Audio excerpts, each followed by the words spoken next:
Chapitre 6. Quelles ressources et quelles compétences mobiliser? Petit 1. Pour entreprendre, il faut des ressources humaines. Pourquoi une organisation a-t-elle besoin de différentes compétences? Les hommes qui travaillent au sein d'une organisation constituent ces ressources humaines, c'est-à-dire qu'en apportant leurs compétences, les salariés contribuent au développement et à la croissance d'une entreprise. Qu'est-ce qu'une compétence? Une compétence correspond à une capacité à accomplir une ou plusieurs tâches. On peut trouver plusieurs types de compétences: les savoirs, les connaissances, les savoir-faire, les savoir-être. Comment peut-on acquérir de nouvelles compétences? Les compétences des fondateurs d'une entreprise ne suffisent souvent pas à assurer son développement.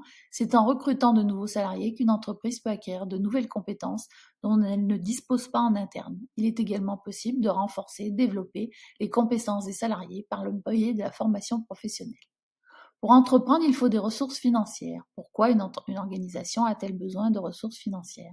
Une ressource financière est une somme d'argent dont peuvent disposer les dirigeants d'une entreprise. Cette ressource est indispensable car elle permet à l'entreprise de lancer son activité en acquérant des ressources matérielles et humaines. Elle lui permet également de se développer tout au long de sa vie. Comment peut-elle obtenir ces ressources financières? Une organisation peut s'appuyer sur des sources de financement internes ou externes. En interne, par l'apport de capitaux personnels, épargne, vente d'un bien, ou en externe, un emprunt bancaire, un appel à des investisseurs extérieurs ou un appel à sa famille, ce que l'on appelle de la love money. Petit 3. Pourquoi une organisation doit-elle combiner différentes ressources tout au long de son existence? Quels autres types de ressources se combinent pour atteindre les objectifs fixés?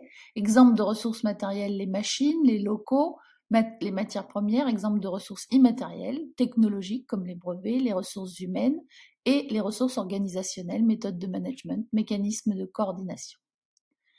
Pourquoi une organisation doit-elle combiner différentes ressources tout au long de son existence? Pour parvenir à produire des biens ou des services, une entreprise a besoin de combiner des ressources matérielles, humaines, organisationnelles. Cette combinaison de ressources n'est possible que grâce aux capitaux que l'entreprise a pu collecter.